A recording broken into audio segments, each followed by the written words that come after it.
Hi my activated army, how are you all doing? जल्दी से मुझे बताएंगे कमेंट सेक्शन में। आई होप सभी बच्चों की प्रिपरेशन, चाहे वो बोर्ड्स की हो चाहे वो नीट 2025 की हो, बहुत अच्छे से आप लोग प्रिपेयर कर रहे होंगे। कोई भी बच्चा प्रॉब्लम होती है तो आप लोग मुझे मेल कर सकते हो और कमेंट सेक्शन में भी लिख सकते हो। अब जो बच्चे क्लास 11 से जस्ट पास आउट हुए हैं उन बच्चों को ये वाली वीडियोस देखनी है और अपना 11th का सिलेबस का क्विक रिविजन करना है। साथ में एवरीवन 12th की भी लाइव सीरीज आप लोगों को मैं दे रही हूँ। ऑल्टरनेट डेज पर आपकी chemistry, physics and botany and zoology की क्लासेस हो रही हैं, तो उन लाइव क्लासेस से आप अपने 12th का सिलेबस भी कंप्लीट कर लीजिए, क्योंकि जितनी जल्दी प्रिपरेशन स्टार्ट करेंगे, जितनी जल्दी सिलेबस स्टार्ट करेंगे, उतनी जल्दी वो खत्म होगा और आप बाकी चीज़ों की रिविजन कर सकते हैं। टाइमली अपने जो कॉम्पिटिटिव एग्जाम है उसकी प्रिपरेशन आप बहुत अच्छे से कर सकते हो। तो टाइमली चीज़ों को खत्म करते जाइए। एंड जो बच्चे बेटा 12th के बोर्ड्स एग्जाम दे रहे हैं, प्लीज़ ये वन शॉट देख लो, क्योंकि नीट में आप लोगों से 11th से भी क्वेश्चंस पूछे जाते हैं। 11th का पूरा सिलेबस आता है। अगर आप डिले करोगे 11th की वीडियोस देखने में तो आप लोगों को एक महीने में बहुत ज़्यादा प्रेशर फील होगा कि कैसे अभी 12th का सिलेबस और 11th का सिलेबस दोनों को कंबाइनली हम याद रखें। ठीक है, तो साइड बाय साइड एवरीवन जो वीडियोस आप लोगों को मिल रही हैं 11th के वन शॉट्स की और जो लाइव क्लासेस चल रही हैं, आप लोगों को पैरेलली वो मैनेज करने हैं। चाहे आप ये वीडियोस को स्पीड बढ़ा के देख लो, कोई प्रॉब्लम नहीं है, बट आप लोगों को कंप्लीट करना है। ठीक है, चलिए सो यहाँ पर आज हम क्या करने वाले हैं? आज हम करने वाले हैं 11th क्लास का chapter number 3 of chemistry, which is classification of elements and periodicity in their properties. अब ये चैप्टर ना काफी ज्यादा बेसिक है, क्योंकि ये फंडामेंटल चैप्टर है जो इनऑर्गेनिक केमिस्ट्री का आपका बेस बनाएगा। अगर आपको इनऑर्गेनिक केमिस्ट्री डिफिकल्ट लगती है समझने में, कंसेप्चुअल क्लैरिटी नहीं आती है उसमें, तो इसलिए नहीं आती क्योंकि इस चैप्टर पे आपने ध्यान नहीं दिया होता। जैसे हम बोलते हैं ना, GOC is a fundamental chapter of organic chemistry, तो periodic classification of elements is a fundamental chapter of your inorganic chemistry. अगर इनऑर्गेनिक केमिस्ट्री के बेसिस क्लियर करने हैं, बेसिक्स अगर आपको स्ट्रॉन्ग करने हैं, तो ये chapter one of the chapter है जो कि बहुत इंपॉर्टेंट है और इसी से कनेक्टेड फिर आगे वाले चैप्टर्स है। ठीक है, तो ये चैप्टर्स आप ध्यान से देखेंगे और एक बार कंप्लीट करने के बाद आप लोग मुझे कमेंट सेक्शन में बता दीजिए कि यहाँ पर मैम हम कंप्लीट कर चुके हैं ये lecture and we are ready for the next one. ठीक है, आप लोगों का जोश दिखना चाहिए in the comment section and in the likes. जितने लाइक्स करोगे उतना अच्छा होता है, उतना समझ आता है कि हाँ बच्चों को ये चीज़ की रिक्वायरमेंट थी। तो प्लीज़ एवरीवन सेशन को लाइक ज़रूर कर दिया करो। चलिए चलिए चलिए चलिए एक बार जोश दिखा देंगे सभी बच्चे। Hashtag my activated army in the comment section आप लोगों को लिखना है, हैशटैग माँ, और प्लीज सेशन को लाइक कर दीजिए, शेयर कर दीजिए एंड चैनल को सब्सक्राइब कर दीजिए। इसके बाद बेटा यहाँ पर अभी हम क्या करने वाले हैं, चैप्टर प्रोग्रेस के बारे में देखेंगे।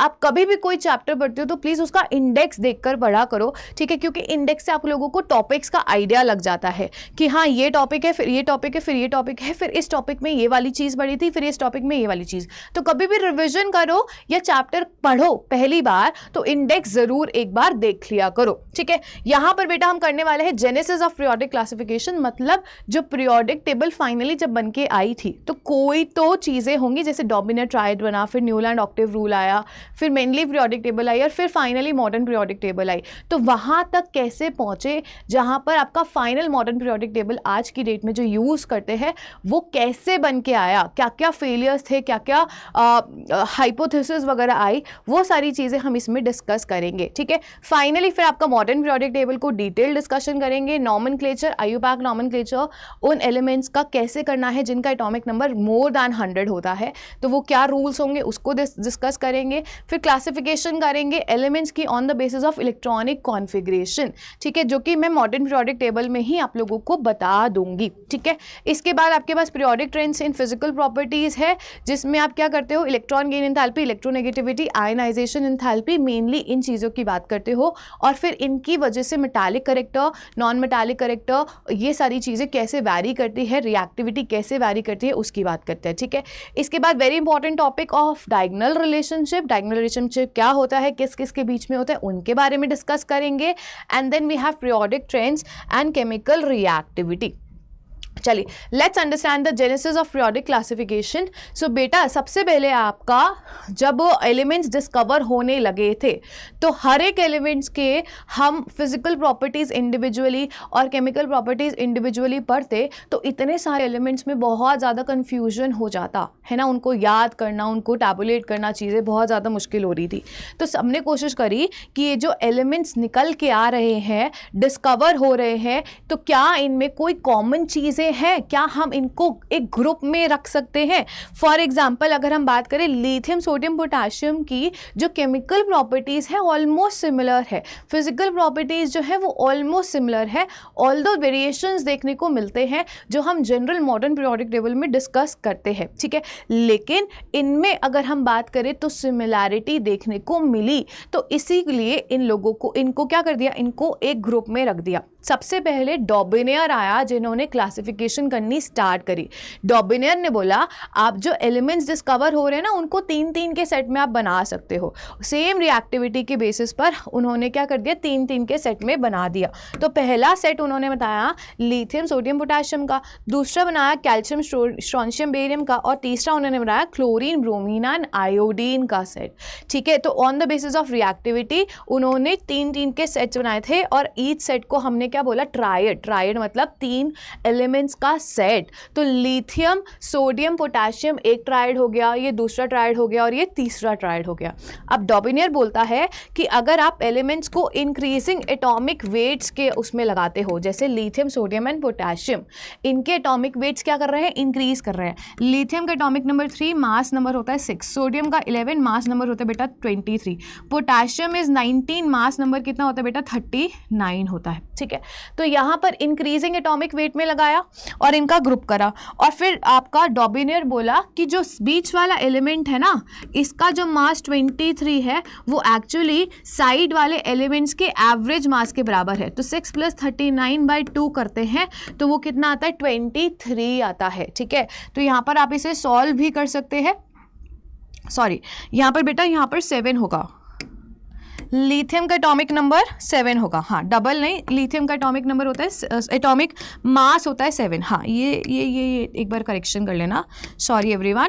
चलिए 7 + 39, अब आप देखिए ये वैल्यू कितनी बन के आई है, 46/2, तो इसको सॉल्व करेंगे तो 23।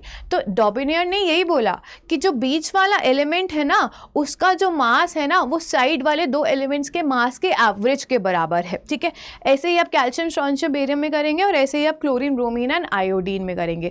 तो ये चीज़ आप याद रखेंगे, डॉबिनियर ट्रायड जो है वहाँ पर एलिमेंट्स को 3-3 के ग्रुप में करा और एलिमेंट्स को इंक्रीजिंग एटॉमिक वेट के फॉर्म में अरेंज करा, और उसने बोला जो सेंटर एलिमेंट है ना उसका जो मास है ना वो क्या है, average mass of 2 elements, average mass of rest of 2 elements, ठीक है, उन्होंने ये बोला था, ठीक है। अब ये फेल होने लगे थे, जैसे जैसे आप हेवियर एलिमेंट्स की तरफ जा रहे थे तो इनके मासेस में वेरिएशंस देखने को मिली, ठीक है, काफ़ी ज़्यादा डेविएशंस देखने को मिला। तो ये सिर्फ 3 का ही सेट बना पाए। फिर कौन आया, फिर आया न्यूलैंड। तो न्यूलैंड कहता है जैसे म्यूजिकल नोट में सारे गामा पा धा नी सा फिर से रिपीट हो रहा है, तो ऐसे ही आपका म्यूजिकल नोट की तरह अगर आप एलिमेंट्स को इंक्रीजिंग एटॉमिक वेट में लगाते हो तो एवरी 1 2 3 4 5 6 7 एवरी 8th एलिमेंट जो है वो फर्स्ट एलिमेंट से मैच करती है, उसकी प्रॉपर्टीज, उसकी केमिकल रिएक्टिविटी, फिजिकल प्रॉपर्टीज क्या है, एवरी 8th एलिमेंट की मैच करेगी पहले वाले से, ठीक है। तो जैसे अगर हम lithium beryllium boron carbon nitrogen oxygen fluorine की बात करते हैं तो यहाँ पर नियॉन वगैरह डिस्कवर नहीं हुए थे, नोबल गैसेस डिस्कवर नहीं हुई थी तब तक, तो फ्लोरीन के बाद आप नियॉन नहीं लेंगे, सोडियम लेंगे, ठीक है।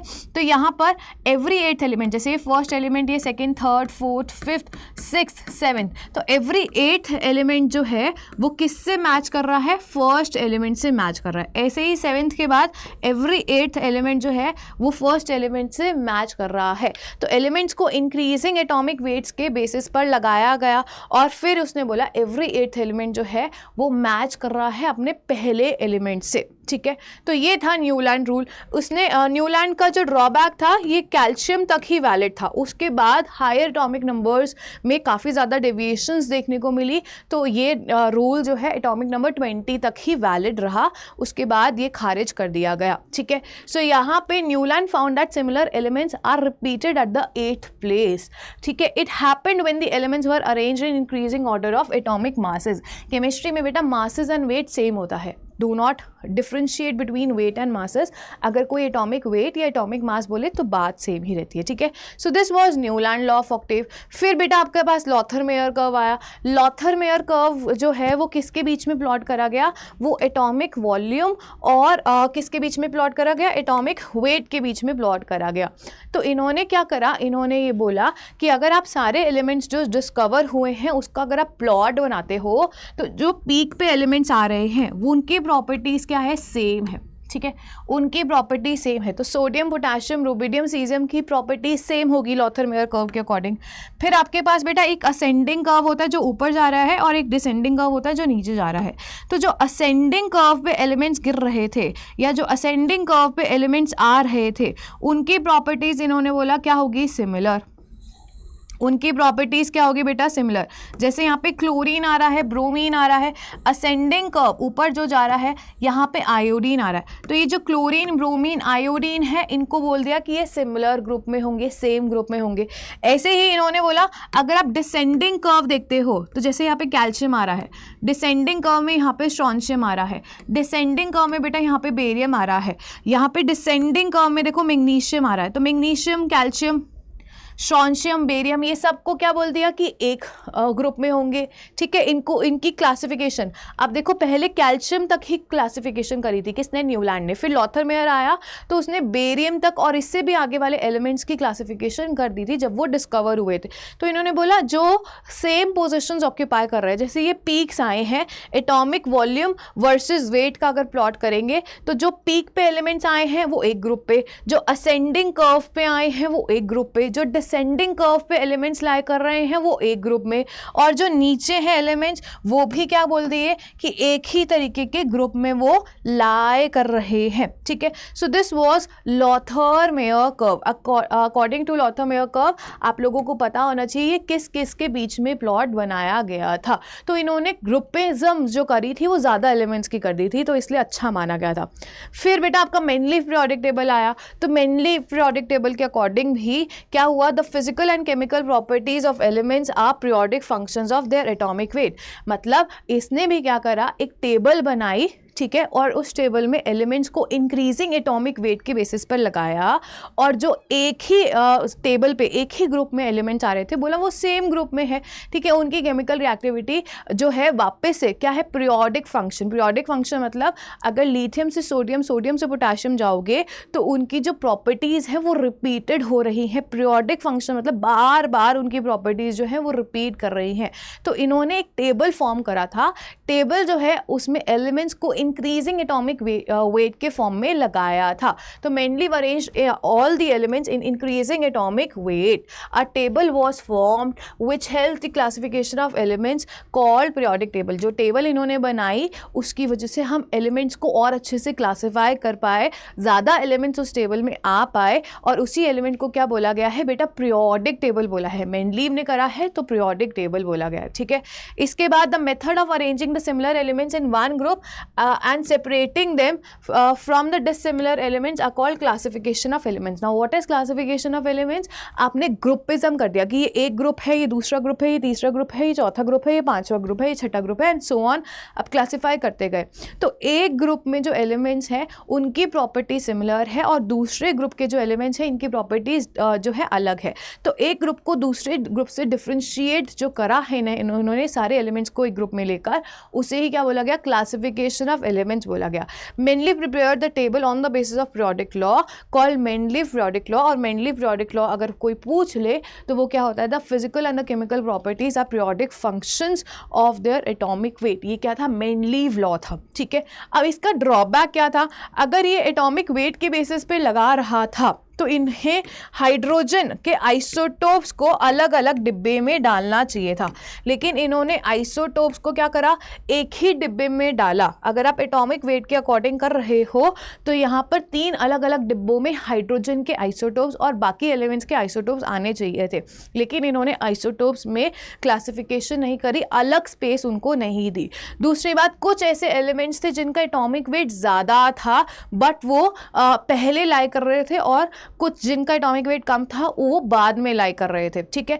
अच्छी बात क्या थी, इन्होंने कुछ स्पेसिंग छोड़े थे उन एलिमेंट्स के लिए जो एलिमेंट्स डिस्कवर्ड नहीं हुए थे, ठीक है। बट ये बेटर था, जो बाकी 3 हमने पढ़े उससे बेटर क्लासिफिकेशन करी, क्योंकि इन्होंने एक टेबल बना दी। जो टेबल बनाई है उससे काफ़ी चीज़ें आसान कर दी गई है, लेकिन हाँ यहाँ पर भी ड्रॉबैक्स देखने को मिले, जो किसने क्लियर करे, जो आपके मूजली ने क्लियर करे। मूजली ने बोला कि भैया नहीं, आप लोगों को एलिमेंट जो है वो इंक्रीजिंग एटॉमिक वेट के बेसिस पे नहीं, इंक्रीजिंग एटॉमिक नंबर के बेसिस पे लगाने पड़ेंगे।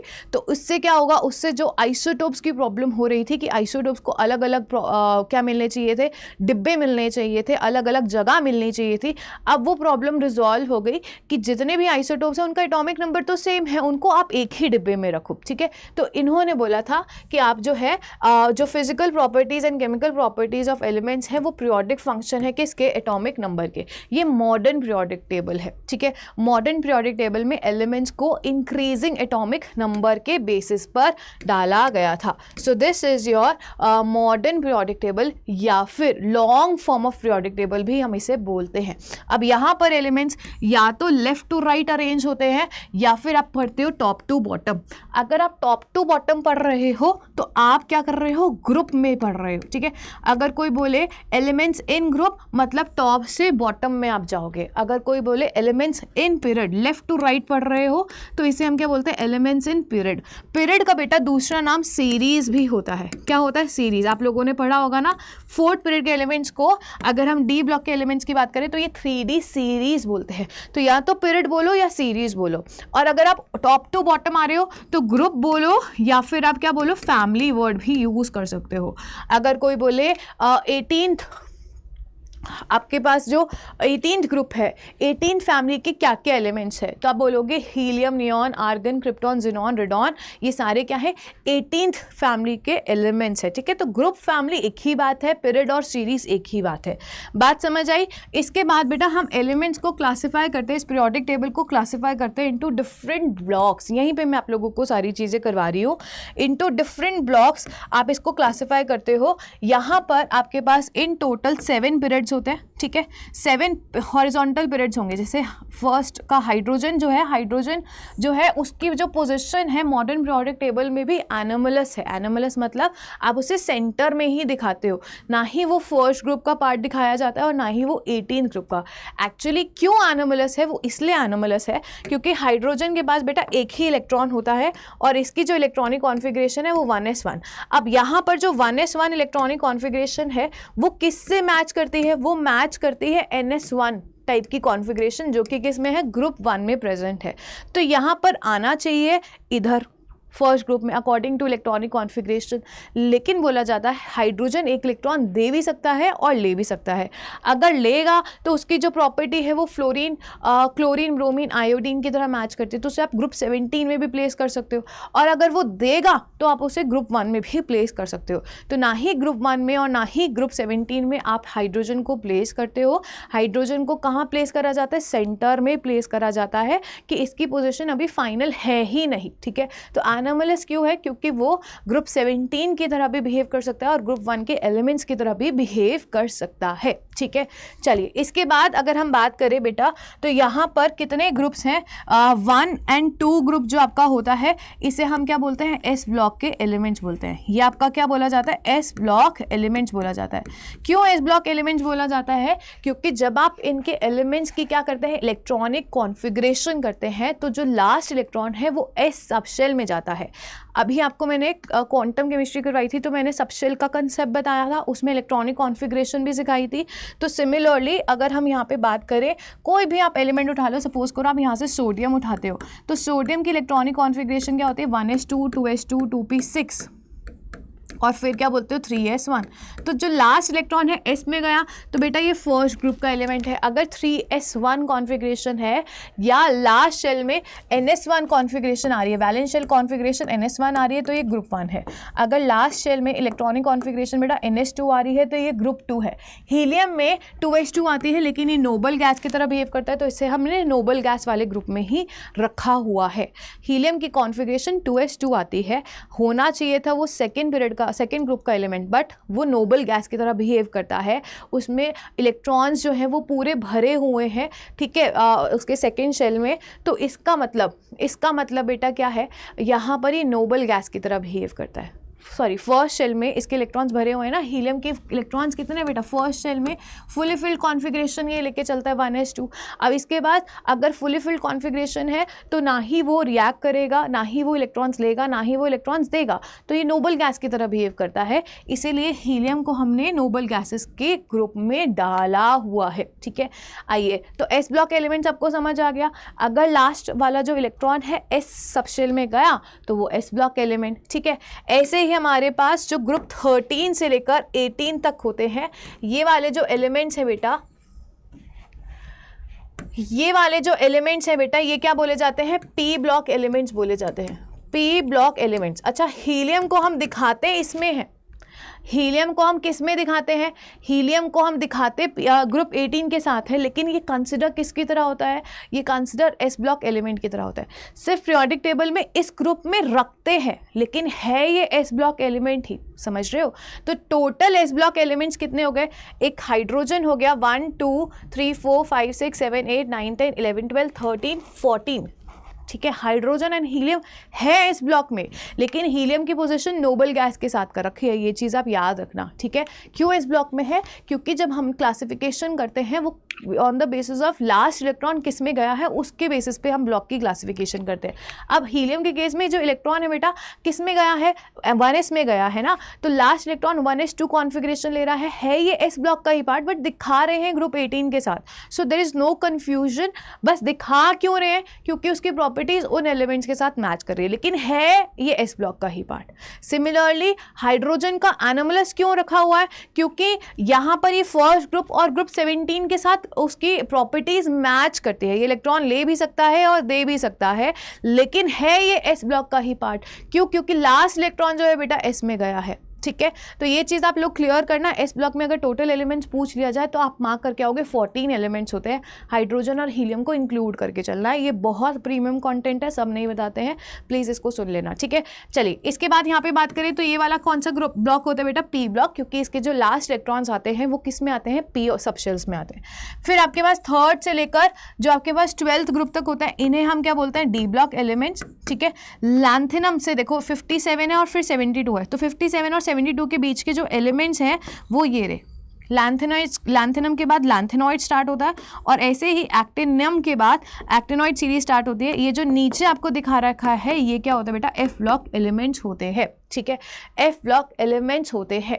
तो ये ब्लॉकिंग जो हमने करी है एलिमेंट्स की वो किस बेसिस पे करी है, जो लास्ट इलेक्ट्रॉन गया है कौन से सबशेल में गया है, अगर वो एस सबशेल में गया तो वो एस ब्लॉक का पार्ट हो गया, अगर वो पी सबशेल में गया तो पी ब्लॉक का पार्ट, अगर वो डी सबशेल में गया तो डी ब्लॉक का पार्ट, अगर वो एस सबशेल में गया है तो एफ ब्लॉक का पार्ट हो जाएगा, सिंपल, ठीक है। तो पूरे पीरियोडिक क्लासिफिकेशन को हमने क्लासिफाई करा है into 7 periods and 18 groups. First group और second group S block element है, third group to 12th group D block elements है और 13 group to 18 group P block elements है। अगर हम बात करें आपके एफ ब्लॉक एलिमेंट्स की तो बेटा आप लोग याद रखेंगे एफ ब्लॉक एलिमेंट जो है वो पार्ट होते हैं थर्ड ग्रुप, ठीक है।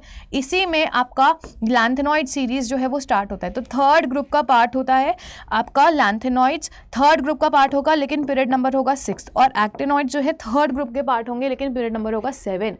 तो एफ ब्लॉक एलिमेंट्स का अगर कोई ग्रुप नंबर पूछ लिया जाए तो आप बोलोगे 3, ठीक है, सिर्फ 3 बोलोगे और कुछ भी नहीं। चलिए, सो this was all the classification इसके बाद आपके पास आता है नॉमेनक्लेचर का टॉपिक, ठीक है। नॉमेनक्लेचर की अगर हम बात करें तो जिन एलिमेंट्स का एटॉमिक नंबर, अभी तो एलिमेंट्स डिस्कवर हो गए, लेकिन अगर इन एलिमेंट्स का एटॉमिक नंबर कितना है, फॉर एग्जांपल 102 है और वो एलिमेंट आपको समझ नहीं आ रहा, वो डिस्कवर नहीं हुआ, तो उसका नॉमेनक्लेचर कैसे करते थे ये आपकी ओल्ड एनसीईआरटी बुक में भी दे रखा है। तो आप लोगों को आईयूपैक नॉमेनक्लेचर करने का रूल पता होना चाहिए, ठीक है। फॉर एग्जाम्पल मेरे पास एक एटॉमिक नंबर है फॉर एग्जाम्पल 130, ठीक है। तो इसका आईयूपैक नॉमेनक्लेचर कैसे करोगे, तो अगर 1 है तो आपको वर्ड यूज़ करना है अन, 3 के लिए वर्ड यूज़ करना है ट्राई, 0 के लिए वर्ड यूज़ करना है नील और लास्ट में लगा देना है ईएम। तो इसका आईयूपैक नॉमेनक्लेचर ऐसे करोगे। तो आप लोगों को क्वेश्चंस कैसे पूछे जाएंगे, एक एटॉमिक नंबर दे दिया जाएगा और बोला जाएगा कि भैया इसका आईयूपैक नॉमेनक्लेचर किससे होगा। तो याद रखना जो डिजिट 0 है तो उसके लिए आप लिखेंगे नील, 1 है अगर डिजिट तो अन, 2 है तो बाय, 3 है तो ट्राई, 4 है तो क्वाड, फिर पेंट, हेक्स, सेप्ट। सेप्ट लिखना, हेप्ट नहीं लिखना, इसमें बच्चे गड़बड़ कर देते हैं। ऑक्ट और लाइन है तो एन, ठीक है। क्या लिखोगे, नील, फिर आप क्या लिखोगे, अन, बाय, फिर आप लिखोगे ट्राई, क्वाड, पेंट, हेक्स, सेप्ट, ठीक है, ऑक्ट और फिर एन। फॉर एग्जाम्पल एक टेबल मेरे पास है, बहुत सारे एग्जाम्पल्स हैं, आप लोगों को उल्टा करके भी दे सकते हैं। फॉर एग्जाम्पल उसने बोला कि भाई आपके पास है अन, नील, सेप्टियम, ठीक है।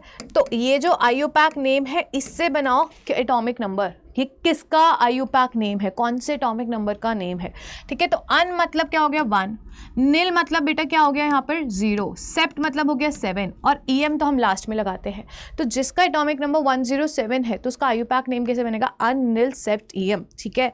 अगर मेरे पास फॉर एग्जाम्पल 193 है तो आप क्या बोलोगे, अन, फिर ENN, 9 को ENN, ट्राई 3 के लिए, ट्राई 3 के लिए और लास्ट में आप लगा देंगे ईएम, ठीक है। तो बस यही करना है और कुछ नहीं करना। आइए कुछ एग्जांपल्स देख ले, फॉर एग्जांपल 101 है तो अन, नील, अन, ईएम। अच्छा इसका सिंबल कैसे बनाओगे, पहला यू आएगा, फिर आपका एन आएगा, यू आएगा अन के लिए, ठीक है। 102 है अन, नील, बाय, ईएम, ठीक है। इसका सिंबल मतलब UNB, अन, नील, बाय, ईएम, सबके इनिशियल्स ले लो, ठीक है।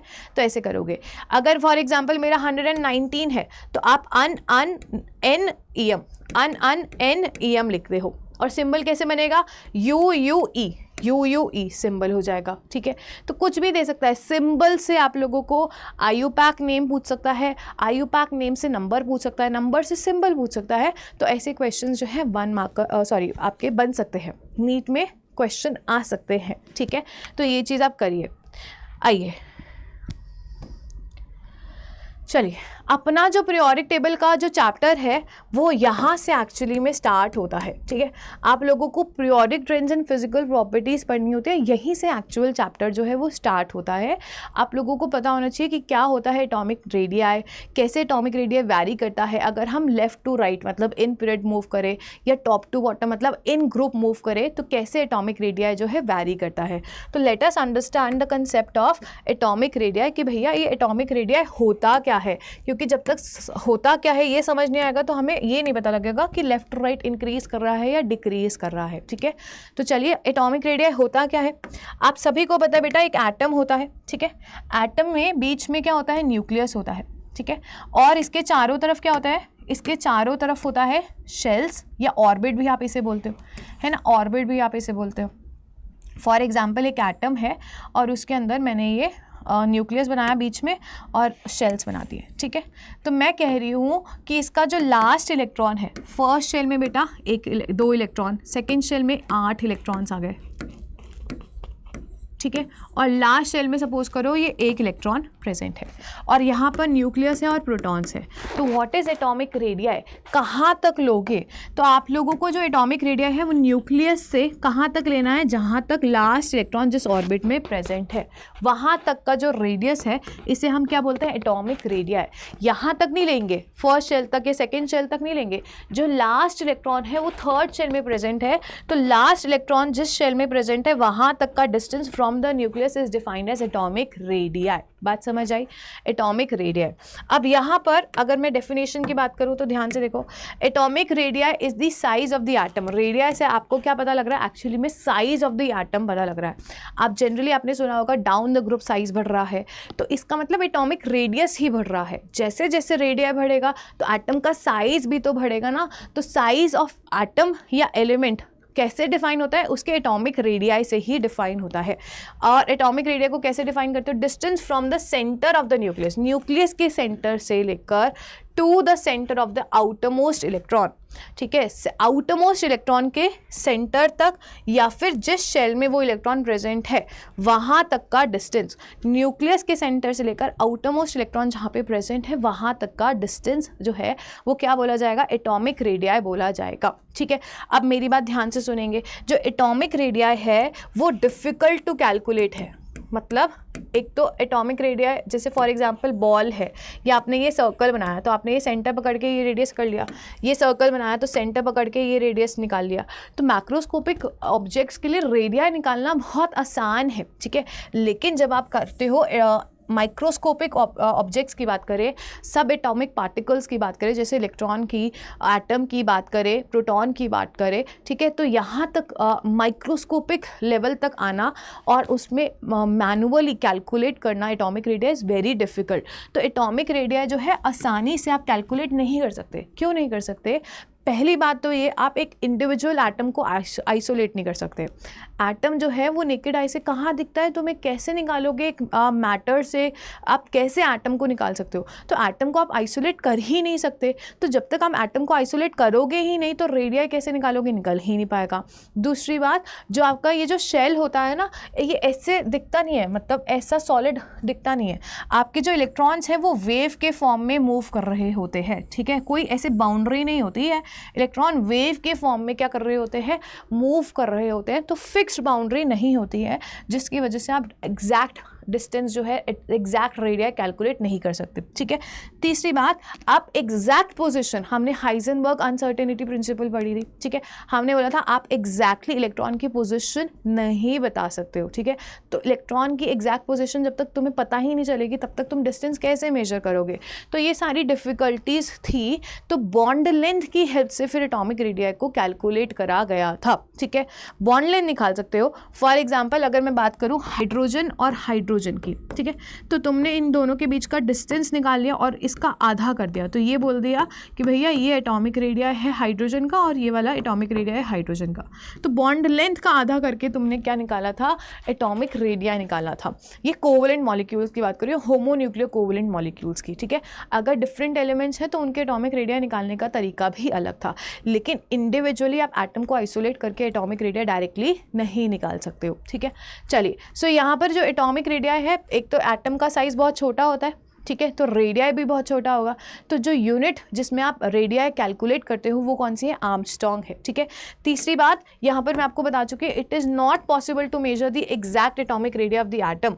क्यों? बिकॉज एटम जो है अनस्टेबल है and it can not be isolated. Individually atom जो है वो एग्जिस्ट नहीं करता और एटम को आप आइसोलेट भी नहीं कर सकते। ठीक है, एग्जैक्ट पोजिशन ऑफ इलेक्ट्रॉन आप बता ही नहीं सकते, Heisenberg uncertainty principle, and the value of radii obtain from the X ray measurement. अच्छा, जो वैल्यू है वो आप एक्सरे मेजरमेंट से निकाल सकते हो या बॉन्ड लेंथ तरीके से निकाल सकते हो, जैसे मैंने आपको बताया। ठीक है, तो ये वाली चीज़ें थी।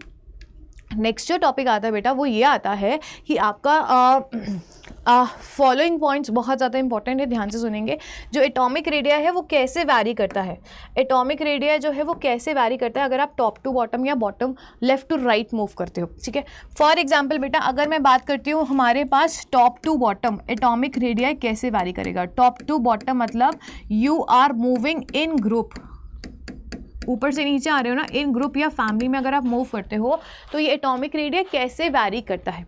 So if I have lithium, sodium, potassium, rubidium, caesium, ठीक है, तो यहाँ पर इलेक्ट्रॉनिक कॉन्फ़िगरेशन की बात करें तो लिथियम के लिए इलेक्ट्रॉनिक कॉन्फ़िगरेशन है 1s2 2s1, ठीक है, इसके लिए बेटा क्या है 1s2 2s2 2p1 2p6 3s1, ठीक है, इसके लिए लास्ट शेल जो होगा बेटा वो 4s1 होगा, रुबिडियम के लिए 5s1 होगा, ठीक है, और सीजियम के लिए लास्ट में 6s1 होगा।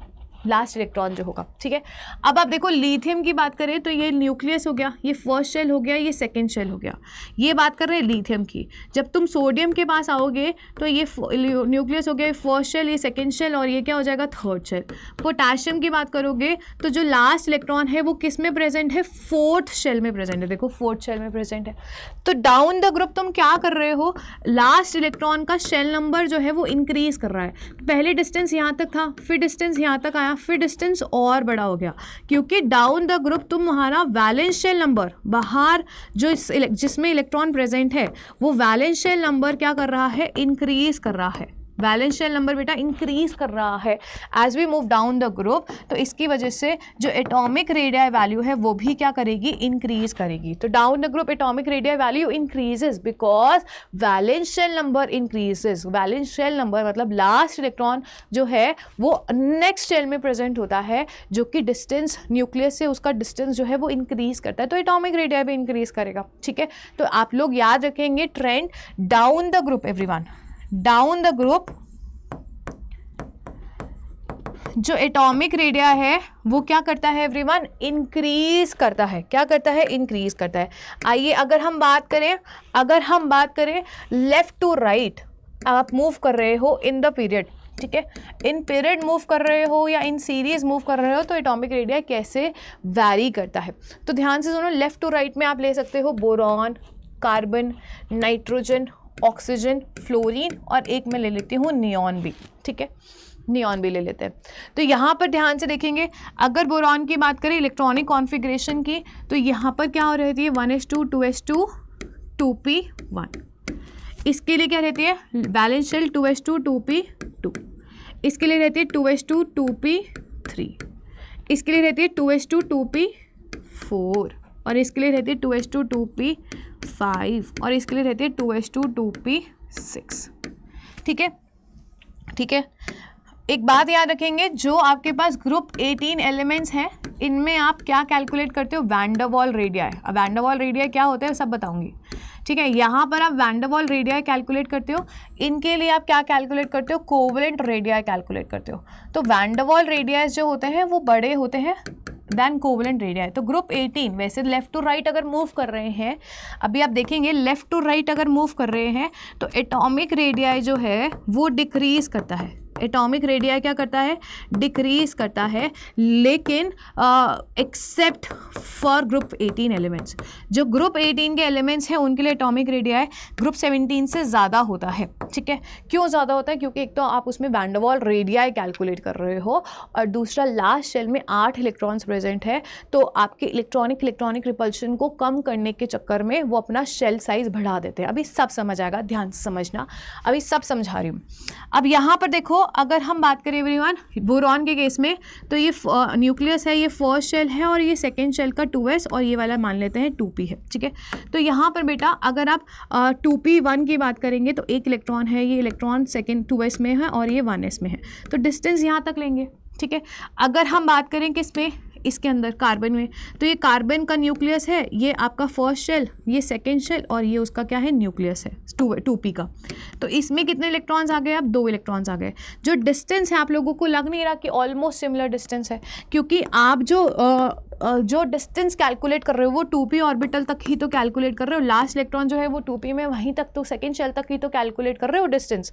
ये अंदर वाला मैंने 2s दिखाया है, ठीक है, होगा ऑलमोस्ट मतलब आसपास ही सेकेंड शेल तक, ठीक है। बट ये आप देख रहे हो, तो यहाँ पर देखो लास्ट इलेक्ट्रॉन जो है वो सब किस में है, सेकेंड शेल में।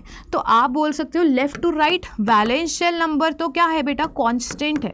अगर ये चेंज कर रहा होता, ये बढ़ रहा होता वैलेंस शेल नंबर, तो डेफिनेटली साइज बढ़ रहा होता, जैसे हम ऊपर से नीचे आ रहे हैं। लेकिन इस केस में वैलेंस शेल नंबर सभी को तो हमने सेकेंड शेल तक कैलकुलेट करवाना है रेडिया, ठीक है। सभी का जो डिस्टेंस है वो सेकेंड शेल तक ही जाना चाहिए, लेकिन यहाँ पर वैलेंस शेल नंबर कांस्टेंट है, तो एटॉमिक रेडियाई में ज़्यादा फर्क देखने को नहीं मिलता। लेकिन left to right atomic radii जो है यहाँ पर डिक्रीज ही होता है। क्यों, क्योंकि आपके यहाँ पर जो कार्बन है, कार्बन का एटॉमिक नंबर बेटा 6 है, ठीक है, और बोरॉन का एटॉमिक नंबर बेटा क्या है, 5 है, तो इसके अंदर 5 प्रोटॉन्स होंगे, इसके अंदर 6 प्रोटॉन्स होंगे, नाइट्रोजन में 7 प्रोटॉन्स होंगे, यहाँ पर 8 प्रोटॉन्स होंगे और फ्लोरीन के केस में 9 प्रोटॉन्स होंगे। अगर 9 प्रोटॉन्स होंगे तो 9 प्रोटॉन्स जो हैं बाहर वाले इलेक्ट्रॉन्स को अपनी तरफ खींच रहे होंगे, ज़्यादा क्या कर रहे होंगे, अपनी तरफ बाहर वाले इलेक्ट्रॉन को ज़्यादा खींच रहे होंगे। तो लेफ़्ट टू राइट अगर आप जा रहे हो, लेफ़्ट टू राइट जा रहे हो तो न्यूक्लियर चार्ज, आप क्या बोलेंगे, एक वर्ड यूज़ करेंगे, effective nuclear charge. Effective nuclear charge increase कर रहा है। लेफ्ट टू राइट जाने पे इफेक्टिव न्यूक्लियर चार्ज क्या कर रहा है एवरीवन, इंक्रीज कर रहा है, क्योंकि नंबर ऑफ प्रोटॉन्स इंक्रीज कर रहे हैं। नंबर ऑफ प्रोटॉन्स तुम क्या कर रहे हो, इंक्रीज कर रहे हो। जैसे जैसे एटॉमिक नंबर बढ़ेगा तो नंबर ऑफ प्रोटॉन्स बढ़ेंगे, तो उनका इफेक्टिव न्यूक्लियर चार्ज इंक्रीज कर रहा है, तो जिसकी वजह से आप लोगों को साइज जो है फ्लोरीन तक क्या हो जाता है, स्ट्रॉन्ग प्रोटॉन अट्रैक्शन है। प्रोटॉन अपना होल्ड इलेक्ट्रॉन पे ज़्यादा लगा पा रहा है क्योंकि यहाँ पे प्रोटॉन ज़्यादा है। तो लेफ्ट टू राइट तुम अगर आप देखोगे तो एटॉमिक रेडियाई जो है वो डिक्रीज करता है, ठीक है। एटॉमिक रेडियाई जो है वो डिक्रीज करता है, कर लोगे, ठीक है। तो आपको क्या याद रखना है, left to right atomic radius क्यों डिक्रीज कर रहा है, क्योंकि इफेक्टिव न्यूक्लियर चार्ज जो है वो इंक्रीज कर रहा है और शेल नंबर तो कांस्टेंट है, तो आपको ये चीज़ याद रखनी है। तीसरी बात, अब आ जाते हैं नोबल गैसेस के बारे में। तो नोबल गैसेस का एटॉमिक रेडियस ज़्यादा क्यों होता है, नोबल गैसेस का एटॉमिक रेडियस ज़्यादा होता है क्योंकि आप इसमें वैन डर वाल इंट्रैक्शंस कैलकुलेट करते हो, वैन डर वाल रेडियाई कैलकुलेट करते हो। देखो बेटा, हमारे पास फॉर एग्जाम्पल मैंने बनाया O2, ठीक है, या हाइड्रोजन गैस की बात करते हैं, ठीक है। तो हाइड्रोजन का एक एलिमेंट और ये हाइड्रोजन का दूसरा एलिमेंट, जब ये कंबाइन करेंगे तो आपस में क्या बनाएंगे बेटा, कोवलेंट बॉन्डिंग बनाएंगे ना, ठीक है। ये H1 और ये सेकेंड हाइड्रोजन मिलकर H2 का मॉलिक्यूल बना रहे हैं, H2 का मॉलिक्यूल बना रहे हैं। तो कोवलेंट बॉन्डिंग में क्या होती है, ओवरलैपिंग होती है। तो न्यूक्लियस का जो डिस्टेंस होता है इसे हम बॉन्ड लेंथ बोलते हैं, इसका आधा कर देंगे तो ये क्या हो जाएगा, हाइड्रोजन का एटॉमिक रेडियस। यहाँ से यहाँ तक का जो डिस्टेंस है ये एटॉमिक रेडियस हो जाएगा हाइड्रोजन का, क्योंकि तुमने कोवलेंट बॉन्ड का आधा करके रेडियस कैलकुलेट करा है, तो इसे हम क्या बोलते हैं बेटा, कोवलेंट रेडियस बोलते हैं। तो आपके जितने भी एलिमेंट्स हैं फ्लोरीन तक, आप उनका क्या निकाल रहे हो, कोवलेंट रेडियस निकाल रहे हो। लेकिन अगर हम बात करें नियॉन की, तो नियॉन तो कभी खुद से बॉन्डिंग ही नहीं करता है ना, खुद से बॉन्डिंग ही नहीं करता। दो डिफरेंट एलिमेंट्स हैं नियॉन के और वो खुद से बॉन्डिंग नहीं करते, बट एक सर्टेन डिस्टेंस पे रहते हैं। वैन डर वाल रेडियस क्या होता है, H2 मॉलिक्यूल में वैन डर वाल रेडियस भी एग्जिस्ट करता है। वैन डर वाल रेडियस एग्जिस्ट करने का मतलब, सपोज करो ये एक H2 मॉलिक्यूल है और ये दूसरा H2 मॉलिक्यूल है। अगर आप इन दोनों के बीच का डिस्टेंस का आधा कर रहे हो तो ये जो रेडियस है ये कोवलेंट रेडियस है, ठीक है। और जो दूसरा H2 मॉलिक्यूल है, अब दो डिफरेंट H2 मॉलिक्यूल्स के बीच में एक सर्टेन डिस्टेंस होता है, इनके बीच का डिस्टेंस बाय 2 करते हो तो ये क्या निकल के आएगा, ये वैन डर वाल रेडियस निकल के आएगा। ये क्या निकल के आएगा, वैन डर वाल रेडियस निकल के आएगा, ठीक है। ये RV है, ठीक है। तो जहाँ पर आपके मॉलिक्यूल्स या एटम्स बॉन्डेड स्टेट में नहीं होते, तो यहाँ से यहाँ तक का जो डिस्टेंस बोला जाता है ये वैन डर वाल डिस्टेंस बोला जाता है। एक सर्टेन इंट्रैक्शन तो हमेशा एग्जिस्ट करेगी, वैन डर वाल डिस्टेंस का आधा तुमने कर दिया तो ये क्या हो जाएगा, वैन डर वाल रेडियस होगा। तो वैन डर वाल रेडियस ज़्यादा लिया जाता है और कोवलेंट रेडियस कम लिया जाता है। ये वैन डर वाल रेडियस है इतना और ये क्या है, कोवलेंट रेडियस। तो ऑलवेज रिमेंबर, जो वैन डर वाल रेडियस होता है नॉन बॉन्डेड स्पीसीज के बीच में होता है और वैन डर वाल रेडियस जो होता है उसकी वैल्यू कोवलेंट रेडियस से ज़्यादा होती है, ठीक है। तो आपके पास जो ग्रुप 18 के एलिमेंट्स हैं उनमें कोई भी बॉन्डिंग नहीं हो रही क्योंकि उनका ऑक्टेट कंप्लीट है, तो वो अपने आप को क्या करेंगे, स्टेबल फॉर्म में ऑलरेडी है, उनके बीच में कोई भी बॉन्डिंग नहीं हो रही है, तो उनके बीच में आप क्या निकालते हो, वैन डर वाल रेडियस। तो इसीलिए ग्रुप 18 के एलिमेंट्स का साइज आप क्या बोलते हो, ज़्यादा होता है एज़ कम्पेयर टू ग्रुप 17 के एलिमेंट्स। दूसरी बात बेटा, होता क्या है, नियॉन तक आते आते अगर आप इलेक्ट्रॉनिक कॉन्फ़िगरेशन की बात करेंगे तो ये 1s2 2s2 2p6 तक आता है, ठीक है। 2p6 तक आता है, 10 इलेक्ट्रॉन्स आप भरते हो। तो यहाँ पर ये न्यूक्लियस हो गया, फिर आपका फर्स्ट शेल हो गया, फिर सेकेंड शेल में तुम क्या भर देते हो, 2s2 2p6, मतलब 8 इलेक्ट्रॉन्स तुमने भर दिए किसमें, सेकेंड शेल में। तो जब तुम 8 इलेक्ट्रॉन्स इस सेकेंड शेल में भरते हो ना, तो यहाँ पर क्या होता है, 1 2 3 4 5 6 7 8 इलेक्ट्रॉन्स भर दिए, ठीक है। तो यहाँ पर एवरीवन क्या होता है, स्मॉल साइज की वजह से, ठीक है, स्मॉल साइज की वजह से इलेक्ट्रॉन रिपल्शन जो है, ज़्यादा इलेक्ट्रॉन्स भर देंगे तो इन सारे इलेक्ट्रॉन्स के बीच में रिपल्शन जो है वो बढ़ जाएगी। तो इसी रिपल्शन को कम करने के चक्कर में वो अपना बाहर का शेल क्या कर लेता है, साइज़ बड़ा कर लेता है। जब ये बाहर के सेल का साइज़ बड़ा कर लेगा, बीच में ये न्यूक्लियस है, तो उससे क्या होगा, जो इलेक्ट्रॉन्स थे अब वो बड़े शेल में होंगे तो दूर दूर होंगे। तो पहले ये डिस्टेंस बेटा कम था, अब साइज़ बड़े करने के चक्कर में ये डिस्टेंस बढ़ गया तो रिपल्शन कम हो गई। तो अपने आप को स्टेबलाइज करने के चक्कर में वो बाहर का शेल साइज़ क्या कर लेता है, बड़ा कर लेता है। बड़ा कर लेता है तो एटॉमिक रेडियस भी बढ़ जाता है, ठीक है। तो ग्रुप 18 में 8 इलेक्ट्रॉन्स आते हैं लास्ट शेल में, उनमें रिपल्शन ज़्यादा होने की वजह से लास्ट का शेल जो है वो बड़े साइज़ का हो जाता है, तो एटॉमिक रेडियस भी बढ़ जाता है। तो ये 2 रीजंस हैं जो आपको एक्सप्लेन करने हैं कि ग्रुप 18 एलिमेंट्स का जो साइज़ है वो बड़ा क्यों होता है ग्रुप 17 से, ठीक है। लेफ्ट टू राइट हम देख चुके कि एटॉमिक रेडियस कम होता है इफेक्टिव न्यूक्लियर चार्ज भरने की वजह से, और टॉप टू बॉटम जो है एटॉमिक रेडियस जो है वो इंक्रीज़ करता है वैलेंस शेल नंबर के भरने से, ठीक है। चलिए, तो ये चीज़ आप देख सकते हैं, आपको मैंने एक टेबल में भी दे दिया, ये दोनों चीज़ें मैंने आपको बता दी। अब जैसे आप नीचे मूव कर रहे हो तो एटॉमिक रेडियस क्या कर रहा है, देखो इंक्रीज़ कर रहा है। अगर आप लेफ़्ट टू राइट मूव कर रहे हो, देखो एटॉमिक रेडियस डिक्रीज़ कर रहा है, लेकिन हाँ ये डिक्रीज़ कर रहा है, नोबल गैसेस इसमें इंक्लूड नहीं है।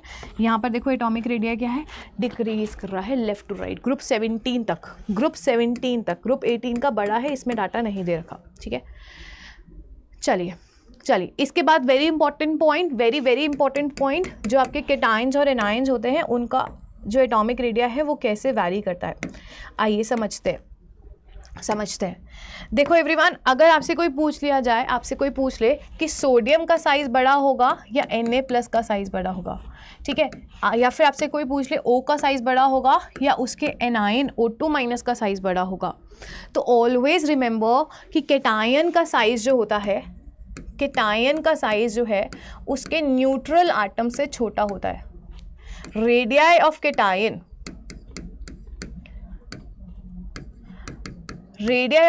is smaller than the size of the neutral atom. Similarly, आपको याद रखना है क्या, इसके पीछे लॉजिक भी मैं समझा रही हूँ। जो रेडियस ऑफ एनायन होता है वो उसका रेडियस अपने न्यूट्रल आटम से ज़्यादा होता है, ठीक है। जल्दी से कमेंट सेक्शन में कोई मुझे बता सकता है कि ऐसा क्यों होता है, केटायन का रेडियस न्यूट्रल आटम से छोटा क्यों होता है और एनायन का रेडियस न्यूट्रल आटम से बड़ा क्यों होता है। बोलो क्यों होता है एवरीवन, ध्यान से सुनेंगे। होता क्या है एवरीवन, सोडियम की बात करते हैं तो आपके पास 2, 8 और लास्ट जो इलेक्ट्रॉन है वो किस में है, थर्ड शेल में। 281 इलेक्ट्रॉनिक कॉन्फ़िगरेशन होती है। सोडियम के केस में 281 इलेक्ट्रॉनिक कॉन्फ़िगरेशन है।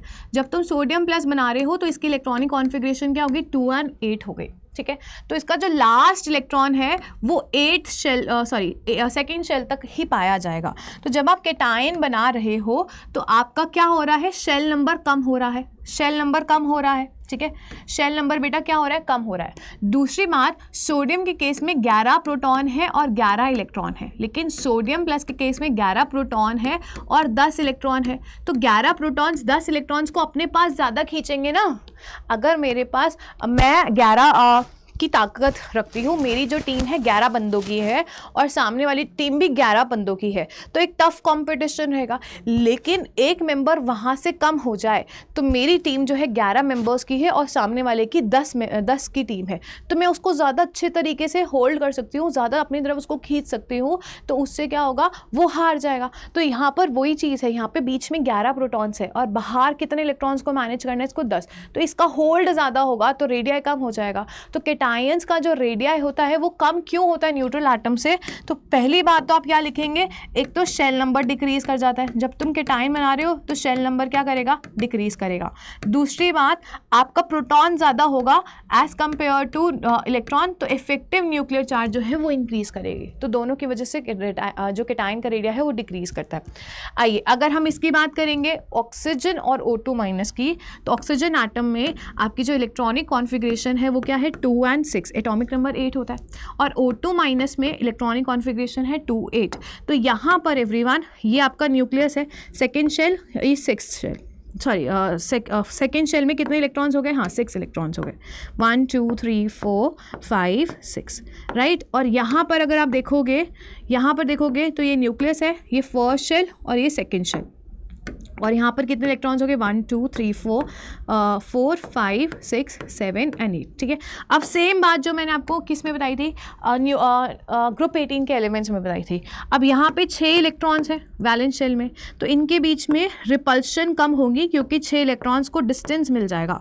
8 इलेक्ट्रॉन्स जो हैं वो पास पास अरेंज होंगे, यहाँ पर 8 इलेक्ट्रॉन्स क्या होंगे, पास पास अरेंज होंगे, तो इनको अपना रिपल्शन कम करने के लिए साइज बढ़ाना पड़ेगा। तो यहाँ पर आप क्या लिखेंगे, एनायंस का साइज बढ़ता है क्योंकि electrons are added in valence shell due to which electron repulsion increases, therefore shell size को क्या करना पड़ता है, इंक्रीज करना पड़ता है। और आपका जब इलेक्ट्रॉन ऐड होता है तो इफेक्टिव न्यूक्लियर चार्ज डिक्रीज करता है। अगर इलेक्ट्रॉन सब्ट्रैक्ट होता है, प्रोटॉन्स ज़्यादा होंगे तो इफेक्टिव न्यूक्लियर चार्ज बढ़ेगा। अगर तुम इलेक्ट्रॉन्स ऐड कर रहे हो तो इफेक्टिव न्यूक्लियर चार्ज कम होगा। इफेक्टिव न्यूक्लियर चार्ज कम होगा तो उससे क्या होगा, अगर इफेक्टिव न्यूक्लियर चार्ज ज़्यादा होगा तो साइज़ कम होगा, ठीक है। तो ये चीज़ आप याद रख लेना, effective nuclear charge is inversely proportional to size. अगर ये ज़्यादा होगा इफेक्टिव न्यूक्लियर चार्ज तो साइज़ कम होगा, और ये कम होगा तो साइज़ ज़्यादा होगा। तो एनायंस का साइज़ जो है वो ज़्यादा होता है, ठीक है। अब आपको मैं एक टेबल दे रही हूँ जिसमें आइसो इलेक्ट्रॉनिक स्पीसीज की बात करते हैं। आइसो इलेक्ट्रॉनिक स्पीसीज मतलब जिनमें सेम इलेक्ट्रॉन्स हैं, इलेक्ट्रॉन काउंट क्या है, सेम है, ठीक है। फॉर एग्जाम्पल एवरीवन, अगर मैं बात करूँ नाइट्रोजन का एटॉमिक नंबर कितना होता है, 7। अगर तुम N3 माइनस बना रहे हो तो इसका मतलब इसके अंदर 10 इलेक्ट्रॉन्स हो गए। पहले 7 थे, 3 देते ही 10 हो गए। ऑक्सीजन के पास 8 इलेक्ट्रॉन थे, O2 माइनस बनाया तो 2 और दिए तो इसके पास कितने इलेक्ट्रॉन्स हो गए, 10।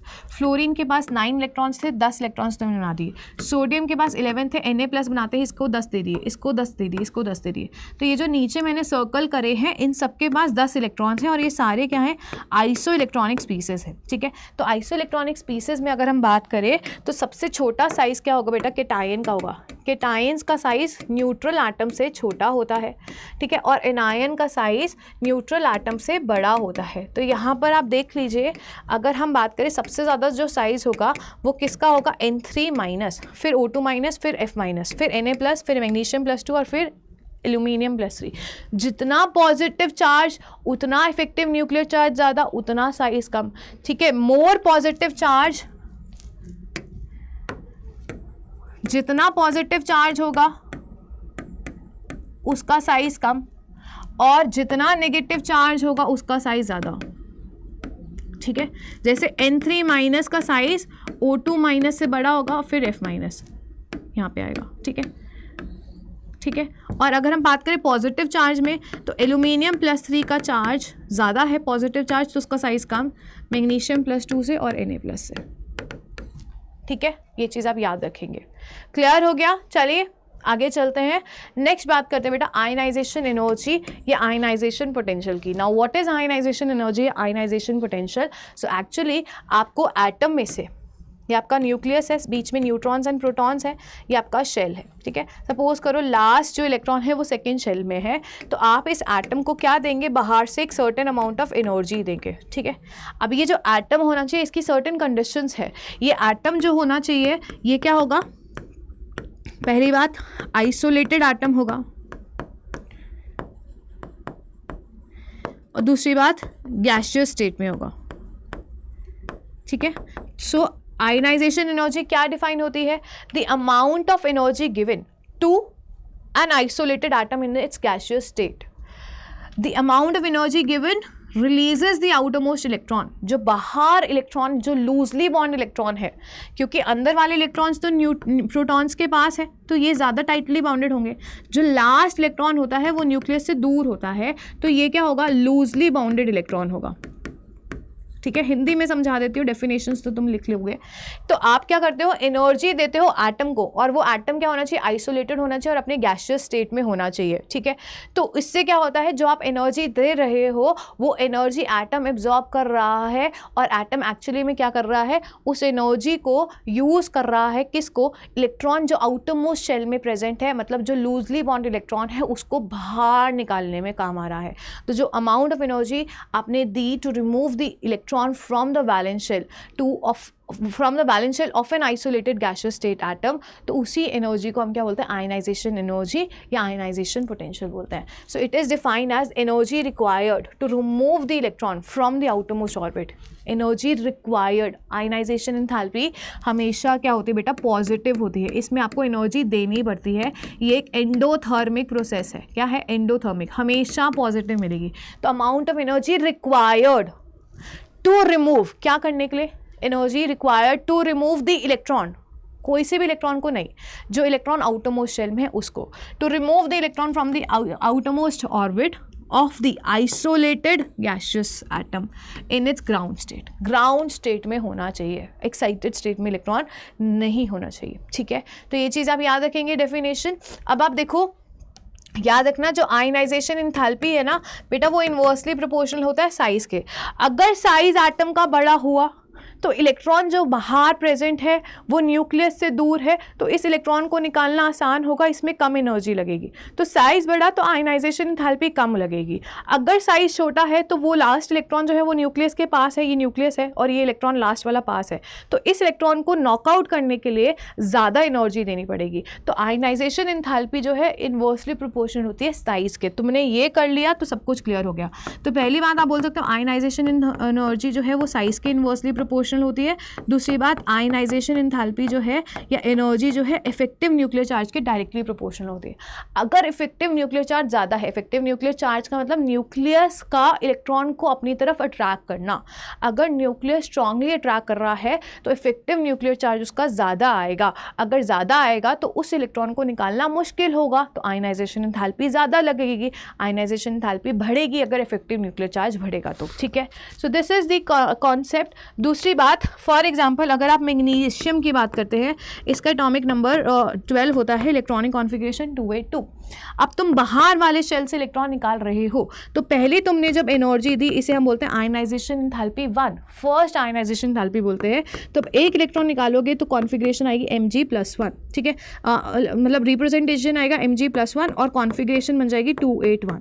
अब तुम जब दूसरा इलेक्ट्रॉन निकालोगे तो ये आयनाइजेशन एंथैल्पी 2 बोली जाएगी, और जो कॉन्फ़िगरेशन आएगी बेटा वो क्या आएगी, 28। ठीक है, तो आयनाइजेशन एंथैल्पी 1, ऐसे ही तीसरा निकालोगे आयनाइजेशन एंथैल्पी 3 हो जाएगा। तो ionization enthalpy 1, ionisation enthalpy 2, ionisation enthalpy 3, ये क्या है, सक्सेसिव आयनाइजेशन एंथैल्पीज़ हैं।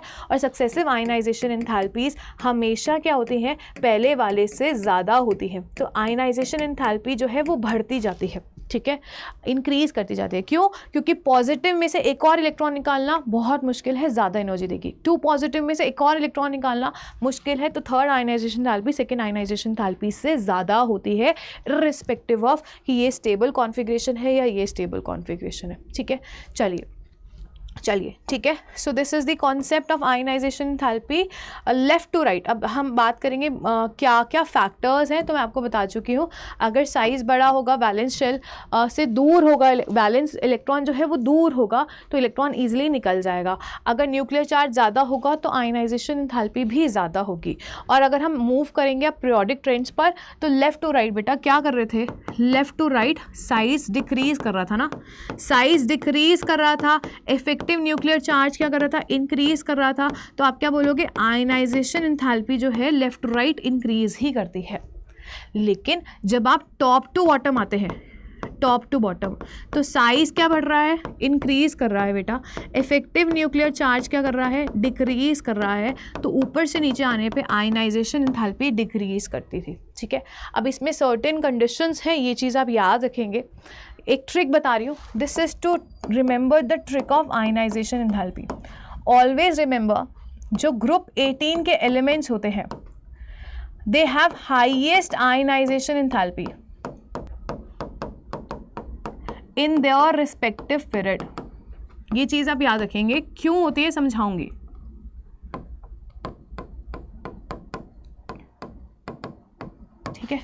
फॉर एग्जाम्पल अगर मैं सेकेंड पीरियड के एलिमेंट्स की बात करूं तो we have lithium, beryllium, boron, carbon, nitrogen, oxygen, fluorine और नियॉन। ठीक है, तो लेफ्ट टू राइट आपने मूव कर रहे थे तो साइज डिक्रीज कर रहा था, तो आप क्या बोल रहे थे, आयनाइजेशन एंथैल्पी इंक्रीज कर रही थी। अभी मैंने आपको बताया जो ग्रुप 18 का एलिमेंट होता है जैसे नियॉन, इसकी आयनाइजेशन एंथैल्पी सेकेंड पीरियड में सारे एलिमेंट्स से ज़्यादा होगी। सबसे ज़्यादा आयनाइजेशन एंथैल्पी किसकी होगी बेटा, नियॉन की होगी सेकेंड पीरियड में। क्यों होती है अब समझो। नियॉन की इलेक्ट्रॉनिक कॉन्फ़िगरेशन क्या है, 1s2 2s2 2p6, ठीक है 2p6। तो यहाँ पर इसकी जो कॉन्फ़िगरेशन है वो फुली फिल्ड कॉन्फ़िगरेशन है। It is a noble gas, ठीक है, नोबल गैस मतलब वो रिएक्ट नहीं करती। रिएक्शन कब होगी, रिएक्शन तब होगी जब या तो तुम इलेक्ट्रॉन डालोगे या उसमें से इलेक्ट्रॉन निकालोगे और उसको रिएक्टिव बनाओगे। अगर ये फुली फिल्ड है तो इसमें से इलेक्ट्रॉन निकालना भी मुश्किल है, इसमें इलेक्ट्रॉन देना भी मुश्किल है। अगर इलेक्ट्रॉन निकालना मुश्किल है तो बहुत ज़्यादा एनर्जी लगेगी टू रिमूव द इलेक्ट्रॉन, तो आयनाइजेशन एंथैल्पी इसकी बहुत ज़्यादा हाई होती है। तो पूरे पीरियोडिक टेबल में सबसे ज़्यादा आयनाइजेशन एंथैल्पी किसकी होगी, नोबल गैसेस की होगी।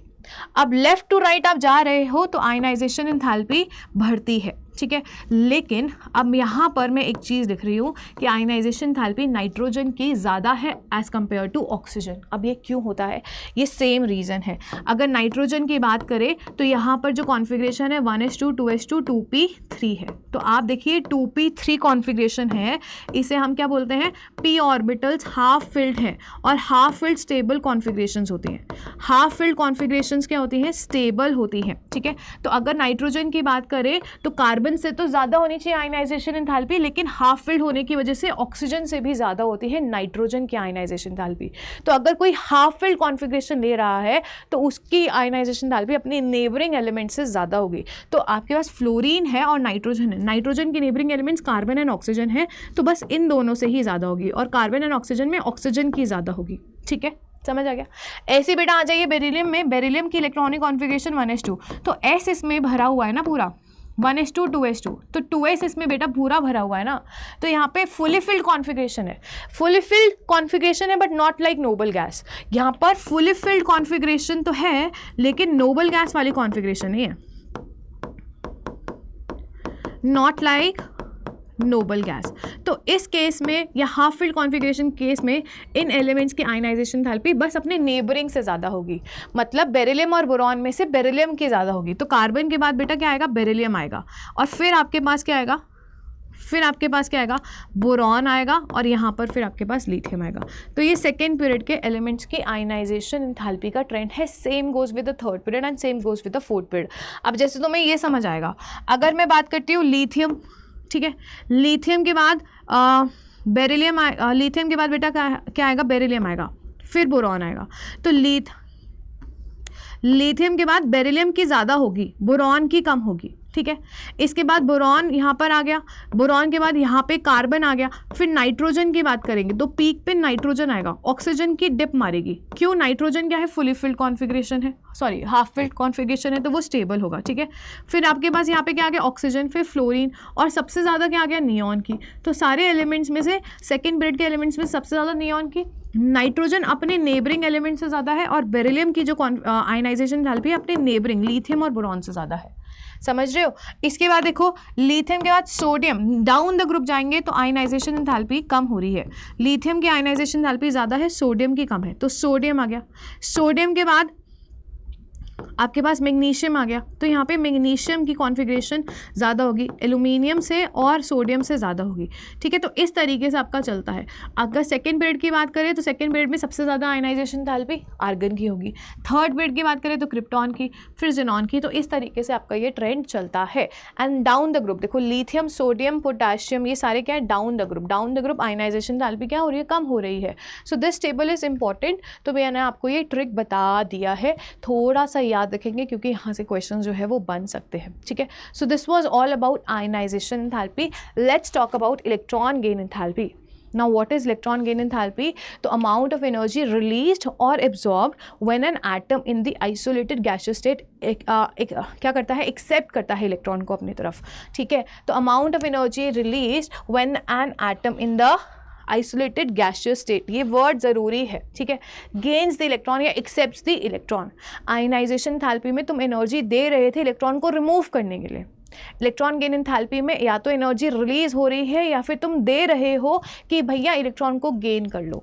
अगर इलेक्ट्रॉन गेन कर रहा है, ठीक है, अपनी स्टेबल कॉन्फ़िगरेशन में है और तुम ज़बरदस्ती इलेक्ट्रॉन को देना चाह रहे हो, तो ये वैल्यू पॉजिटिव आएगी. और अगर वो खुशी खुशी इलेक्ट्रॉन गेन कर रहा है तो वो एनर्जी रिलीज़ भी कर देगा, कोई दिक्कत नहीं है. तो जैसे आयनाइजेशन एंथैल्पी हमेशा एंडोथर्मिक है, इसमें एनर्जी देनी पड़ती है, यहाँ पर ये एक्सो भी हो सकता है और ये एंडो भी हो सकता है. फॉर एग्जाम्पल अगर मैं नियॉन की बात करती हूँ तो नियॉन का केस है 1s2 2s2 2p6. अब इसमें इलेक्ट्रॉन देना भाई पाप है, इसमें से इलेक्ट्रॉन निकालना भी पाप है और इसमें इलेक्ट्रॉन देना भी पाप है. तो जब तुम निकाल रहे थे तो आयनाइजेशन एंथैल्पी भी हाई थी. अब जब तुम इसमें इलेक्ट्रॉन ज़बरदस्ती दोगे ना तो ये बहुत ज़्यादा रेजिस्ट करेगा. तो आपके लिए इसमें इलेक्ट्रॉन गेन एंथैल्पी जो है वो क्या आएगी, इलेक्ट्रॉन गेन एंथैल्पी की वैल्यू पॉजिटिव आएगी. क्यों? क्योंकि वो इलेक्ट्रॉन खुशी खुशी नहीं लेना चाहता. तुम ज़बरदस्ती दोगे तो तुम्हें उसमें एनर्जी डालनी पड़ेगी, भैया तुम ले लो, ठीक है.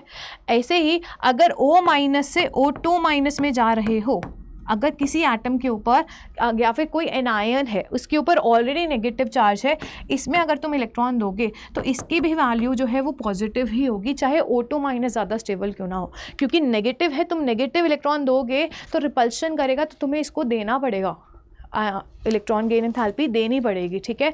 तो यहाँ पर ये भी वैल्यू क्या रहेगी, पॉजिटिव. लेकिन जब तुम F से F- बनाओगे तो यहाँ पर इलेक्ट्रॉन गेन एंथैल्पी नेगेटिव आएगा, क्योंकि F- खुशी खुशी जो है इलेक्ट्रॉन ले लेगा, क्योंकि वो नोबल गैस कॉन्फ़िगरेशन बन जाएगा, ठीक है. So this is all the thing. Remember आपके जो एलिमेंट्स हैं जिसमें आप इलेक्ट्रॉन दे रहे हो वो आइसोलेटेड एटम होना चाहिए और गैसियस स्टेट में होना चाहिए, दैट्स इट, ठीक है. So electron gain enthalpy can be defined as the amount of energy associated with the gain of electron by the isolated gaseous atom. And इसको हम इस तरीके से रिप्रेजेंट करते हैं. तो आपका जो एटम है गैसियस स्टेट में होना चाहिए, इलेक्ट्रॉन एक्सेप्ट करेगा और X- एनायन में वो कन्वर्ट कर देता है. First electron gain enthalpy is generally exothermic except for noble gases, लिख लेना, ठीक है, ठीक है, ठीक है. And other higher electron gain enthalpies जो है एंडोथर्मिक है.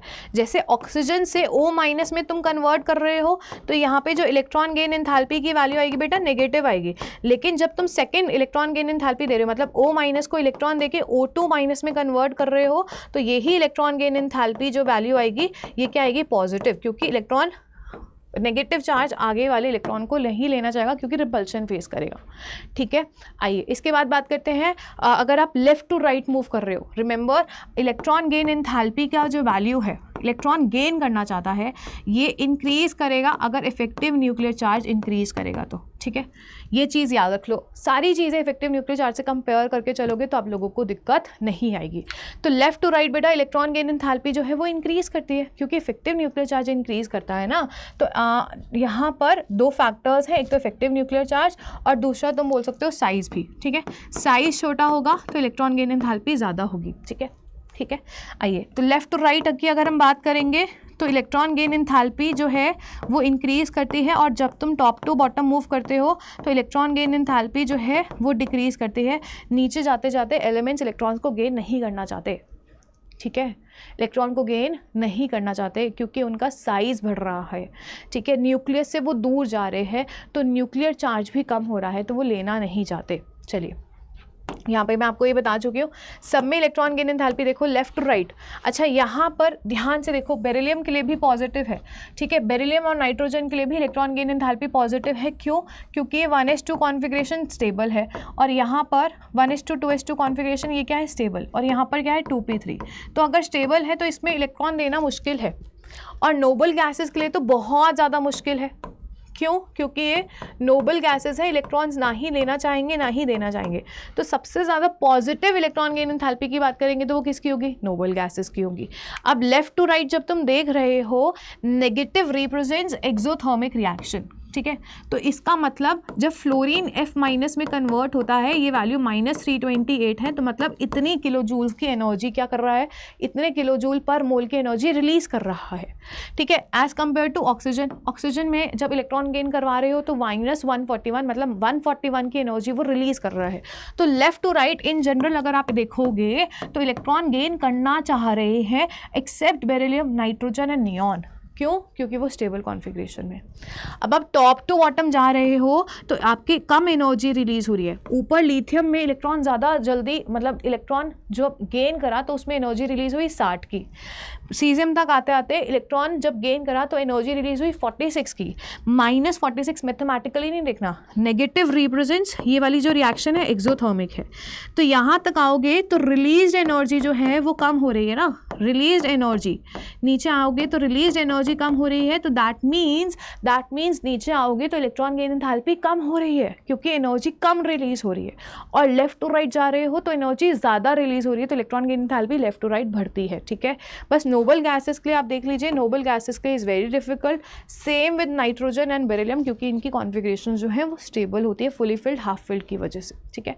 चलिए वेरिएशन की बात करें तो इन ग्रुप में तुमने देख ही लिया, जो इलेक्ट्रॉन गेन एंथैल्पी है down the group, electron gain enthalpy down the group decrease करती है और electron gain enthalpy left to right increase करती है, ठीक है। आइए चलिए नेक्स्ट थर्ड टॉपिक पढ़ते हैं, इलेक्ट्रॉन एफिनिटी। इलेक्ट्रॉन एफिनिटी पढ़ेंगे, लेकिन इसमें एक चीज़ बहुत ज़्यादा इंपॉर्टेंट है, वो है यहाँ पर, इधर आइए इधर आइए इधर आइए, एक चीज़ बतानी है यहाँ पर। जैसे फ्लोरीन के केस में जो एनर्जी रिलीज हुई -328 की, क्लोरीन के केस में 349 की, ब्रोमीन के केस में 325। Down the group come energy release होनी चाहिए थी, डाउन द ग्रुप एनर्जी क्या होनी चाहिए थी, कम रिलीज होनी चाहिए थी, but there is a variation observe between fluorine and chlorine. Chlorine के केस में जो एनर्जी रिलीज हो रही है वो -349 की हो रही है, और फ्लोरीन के केस में जो एनर्जी रिलीज हो रही है वो -328 की हो रही है। तो दैट मीन्स क्लोरीन जो है वो जल्दी और खुशी खुशी इलेक्ट्रॉन एक्सेप्ट कर रहा है। तो आप क्या लिखेंगे, जो इलेक्ट्रॉन गेन एंथैल्पी वैल्यू होती है ना, वो किसकी ज़्यादा होती है, क्लोरीन की, फिर फ्लोरीन की, फिर बेटा आपके पास ब्रोमीन आता है, और फिर आपके पास आयोडीन आता है। तो आना था fluorine, chlorine, bromine, iodine, down the group decrease करती है, लेकिन क्लोरीन की इलेक्ट्रॉन गेन एंथैल्पी ज़्यादा क्यों होती है फ्लोरीन से, तो वो इसलिए होती है क्योंकि फ्लोरीन का बेटा स्मॉल साइज़ होता है। स्मॉल साइज़ होने की वजह से तुम्हें बताया था ना, जो लास्ट शेल है उसमें 8 इलेक्ट्रॉन, सॉरी कितने इलेक्ट्रॉन्स है, 7। अब तुम इलेक्ट्रॉन एक दे रहे हो तो छोटे साइज़ की वजह से आने वाला जो इलेक्ट्रॉन है बाकी सारे के साथ क्या करेगा, रिपल्शन करेगा। क्लोरीन का साइज़ कंपैरेटिवली फ्लोरीन से बड़ा होता है, साइज़ बड़ा होता है तो इलेक्ट्रॉन्स जो हैं वो दूर दूर होंगे, ठीक है। तो आने वाला इलेक्ट्रॉन जो है वो खुशी खुशी एकोमोडेट हो जाता है। तो क्लोरीन के केस में साइज़ बड़ा होने की वजह से इलेक्ट्रॉन ईजिली गेन हो जाता है। फ्लोरीन के केस में इलेक्ट्रॉन साइज़ छोटा होने की वजह से, एटॉमिक साइज़ छोटा होने की वजह से इलेक्ट्रॉन को वो खुशी खुशी गेन नहीं कर सकता, ठीक है। तो ये चीज़ आप याद रखना। Same with oxygen and sulphur. Oxygen के केस में रिलीज एनर्जी -141 है और यहाँ पर कितनी है, -200। तो down the group electron gain enthalpy जो है वो क्या होनी चाहिए थी, कम होनी चाहिए थी, लेकिन ऑक्सीजन के केस में सबसे कम इलेक्ट्रॉन गेन एंथैल्पी होती है, बिकॉज ऑक्सीजन का साइज़ सबसे छोटा होता है अपने पूरे ग्रुप में, तो जिसकी वजह से स्मॉल साइज़ की वजह से आने वाला इलेक्ट्रॉन रिपल्शन फेस करता है, ठीक है। तो उसकी वजह से इसकी इलेक्ट्रॉन गेन एंथैल्पी जो है वो कम होती है। तो ये चीज़ आप याद रखेंगे, ये दोनों चीज़ें मैंने आपकी मेंशन करी हुई है। आइए नेक्स्ट टॉपिक बेटा आपका इलेक्ट्रॉन नेगेटिविटी है, ठीक है। इलेक्ट्रॉन नेगेटिविटी मतलब क्या होता है, ये एक किसके लिए होता है, ये यहाँ पे इलेक्ट्रोनेगेटिविटी का कंसेप्ट लगता है बॉन्डेड कंडीशंस होनी चाहिए, ठीक है। एक बॉन्ड में इलेक्ट्रोनेगेटिविटी का कॉन्सेप्ट लगता है। फॉर एग्जांपल हाइड्रोजन है और यहाँ पर भी हाइड्रोजन, इसका एक इलेक्ट्रॉन से मिलकर तुमने क्या बना दिया, शेयरिंग हुई तो कोवेलेंट बॉन्ड बना दिया, ठीक है। अब यहाँ पर H2 में अगर तुम इलेक्ट्रॉन की बात करोगे तो दोनों के इलेक्ट्रॉन बिल्कुल सेंटर में रहेंगे, लेकिन जैसे ही तुम HF की बात करते हो तो हाइड्रोजन एंड फ्लोरीन में भी कोवेलेंट बॉन्ड बनता है। फ्लोरीन अपना एक इलेक्ट्रॉन शेयर करता है और हाइड्रोजन अपना एक इलेक्ट्रॉन शेयर करता है, तो इससे बनता है कोवेलेंट बॉन्ड। अब इन दोनों के जो इलेक्ट्रॉन्स हैं वो सेंटर में, जैसे H2 में तो सेंटर में थे, ठीक है, लेकिन HF में जो इलेक्ट्रॉन्स हैं वो सेंटर में ना रहकर फ्लोरीन के पास ज़्यादा रहते हैं। तो फ्लोरीन के पास ज़्यादा क्यों रहते हैं, क्योंकि फ्लोरीन की टेंडेंसी है इलेक्ट्रॉन को अपनी तरफ अट्रैक्ट करना। तो tendency of an atom to attract the shared pair of electron, ये जो इलेक्ट्रॉन का पेयर है ये क्या है, शेयर्ड पेयर ऑफ इलेक्ट्रॉन है ना, शेयर्ड पेयर ऑफ इलेक्ट्रॉन है। तो tendency of an atom to attract shared pair of electron towards itself is its electronegativity. ठीक है, व्हाट इज इलेक्ट्रोनेगेटिविटी? एक एटम की tendency to attract the shared pair of electron towards itself in a bond. होगा क्या उसे, जब ये electrons अपनी तरफ खींचेगा तो इलेक्ट्रॉन्स फ्लोरीन के पास ज़्यादा रहेंगे ना, तो इसकी वजह से इस पर नेगेटिव और इसके ऊपर पॉजिटिव चार्ज डेवलप हो जाता है। तो इलेक्ट्रोनेगेटिविटी डिफरेंस अगर बॉन्ड में होती है तो उसकी वजह से मॉलिक्यूल में पोलैरिटी आ सकती है, बॉन्ड में पोलैरिटी आ जाती है। ठीक है, ठीक है। Small atoms attract the electrons more strongly than the larger atoms. Left to right आपकी इलेक्ट्रोनेगेटिविटी ऐसे दिखाते हैं, ये वैल्यू इंक्रीज करती है लेफ्ट टू राइट, और टॉप टू बॉटम की अगर हम बात करें तो इलेक्ट्रोनेगेटिविटी वैल्यू बेटा क्या करती है, डिक्रीज करती है। ये सिंपल सा ट्रेंड है। अगर इलेक्ट्रॉन की एंथैल्पी इंक्रीज करेगी तो इलेक्ट्रोनेगेटिविटी भी इंक्रीज करेगी। चलिए, अगर हम बात करें there are various scales to measure the electronegativity, ये चीज़ मैं बता चुकी हूँ, टॉप टू बॉटम डिक्रीज करेगी और left to right electronegativity increase करेगी। अब पॉलिंग स्केल के अकॉर्डिंग, एक पॉलिंग स्केल था जिस पे आप इलेक्ट्रोनेगेटिविटी वैल्यू चेक कर सकते हो। पूरे पीरियोडिक टेबल में सबसे ज़्यादा इलेक्ट्रोनेगेटिव एलिमेंट कौन सा है, फ्लोरीन। ठीक है, तो अगर आप fluorine chlorine bromine down the group बात कर रहे हो तो इलेक्ट्रोनेगेटिविटी वैल्यू देखो कम हो रही है डाउन द ग्रुप, और लेफ्ट टू राइट जा रहे हो तो इलेक्ट्रोनेगेटिविटी वैल्यू जो है वो बढ़ रही है। तो जो तुम्हारा पूरा पीरियोडिक टेबल है उसमें जो फ्लोरीन टॉप पोजीशन पे है सेकेंड पीरियड में, तो सबसे ज़्यादा इलेक्ट्रोनेगेटिविटी वैल्यू उसी की है। There are various formulas to calculate electronegativity, सीधा वैल्यूज पुट करनी है और आपको आंसर मिल जाएगा। मोलिकन स्केल पे जो इलेक्ट्रोनेगेटिविटी वैल्यू है वो आयनाइजेशन एंथैल्पी और इलेक्ट्रॉन एफिनिटी या इलेक्ट्रॉन गेन एंथैल्पी पे डिपेंड करती है। ठीक है, अगर आयनाइजेशन एंथैल्पी ज़्यादा होगी तो मतलब उसकी इलेक्ट्रॉन देने की टेंडेंसी जो है वो कम होगी, है ना, तो उस पर भी डिपेंड करती है। और इलेक्ट्रॉन एफिनिटी ज़्यादा होगी तो मतलब वो इलेक्ट्रॉन अपनी तरफ खींच सकता है, तो इसकी इलेक्ट्रोनेगेटिविटी वैल्यू ज़्यादा होगी। ठीक है, तो दोनों ही फैक्टर्स हैं।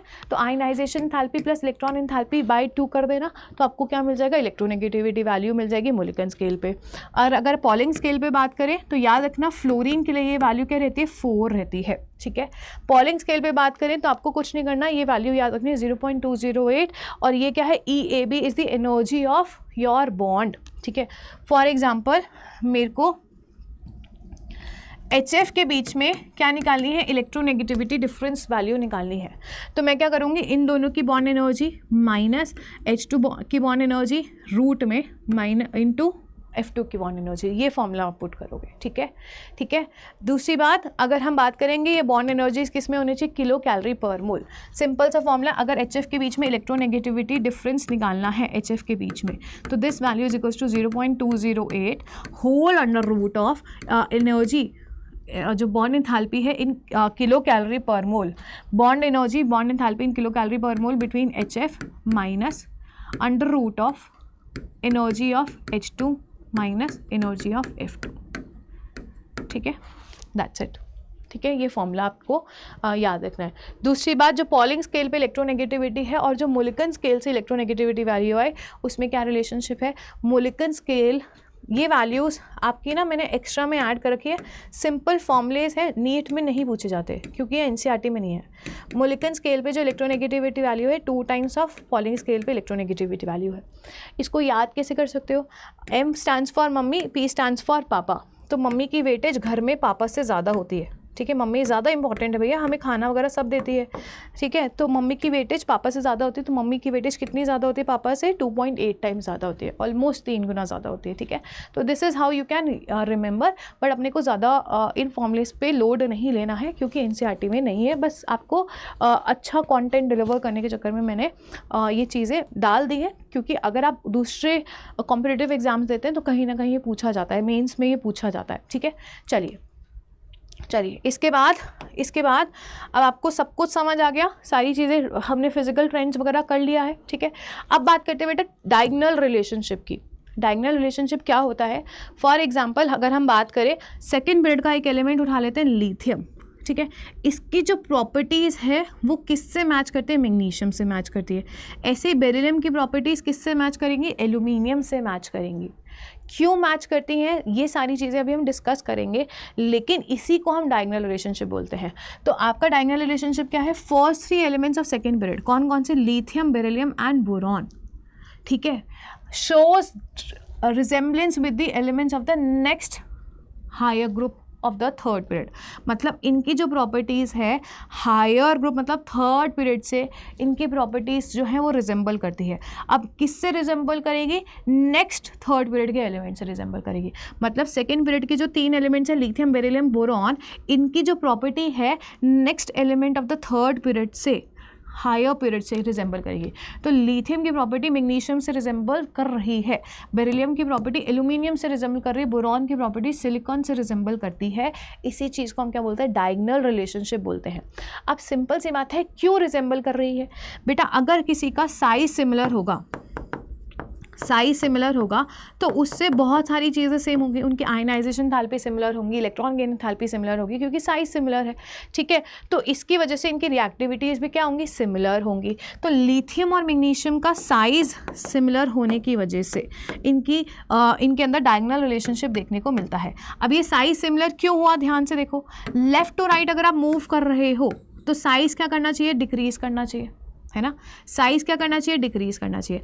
अब टॉप टू बॉटम आप मूव कर रहे हो तो साइज़ क्या करना चाहिए? इंक्रीज। तो लिथियम से बेरिलियम पे गए, साइज़ डिक्रीज करा, और बेरिलियम से मैग्नीशियम पे आए तो साइज़ इंक्रीज करा, तो ऑलमोस्ट ये कैंसिल आउट हो गया। यहाँ का डिक्रीज यहाँ के इंक्रीज से कैंसिल आउट हो गया, और हम क्या बोल सकते हैं? इन दोनों का साइज़ क्या है? सेम।